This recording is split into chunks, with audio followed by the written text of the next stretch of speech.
அவனுடைய சகோதரன் 400 பேரோடு புறப்பட்டு வருகிறான். எதுக்கு? யாக்கோபுடைய கதையை முடிக்கிறதுக்கு.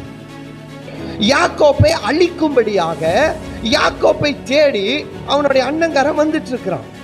ஏசாவோட நிழலை கூட பார்க்கல, அந்த தூரத்தை கூட பார்க்கல. கேள்விப்பட்டதுக்கு இங்க யாக்கோப்பு பயந்துட்டான். இன்னைக்கு நிறைய பேத்தோட சூழ்நிலை சபையில நம்மளுக்கு ஒரு சின்ன பிரச்சனை, ஒரு சின்ன காரியங்களை கேட்டாலே நம்ம பயந்து விடுகிறோம், நம்ம கலங்கி விடுகிறோம், சோர்ந்து போய் பலவீனம் அடைகிறோம். அவனுக்கு ஆபத்து வருகிறது, பிரச்சனைகள் வருது.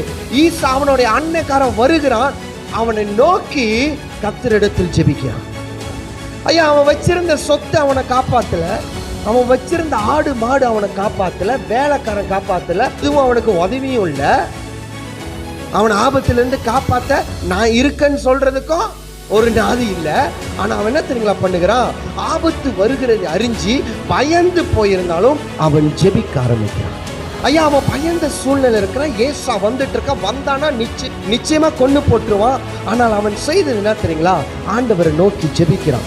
முதல் காரியம், சபை புரிந்து கொள், உன்னுடைய ஆபத்துகள் நாட்கள்ல மட்டும் இல்ல, எப்பொழுதுமே கர்த்தர் உனக்காய் கொடுத்த வாக்கு தத்தங்களை சொல்லி சொல்லி ஜெபிக்க ஆரம்பி. கர்த்தர் அதை நிறைவேற்றுவான். நீ ஜெபிக்க ஜெபிக்க ஜெபிக்க ஜெபிக்க கர்த்தர் அற்புதங்களை செய்து கொண்டே இருக்கிறார். அல்லேலூயா, அல்லேலூயா. நீ ஜெபிக்க ஜெபிக்க கர்த்தர் அவர் சொன்ன வார்த்தைகளை நிறைவேற்றுகிறார்.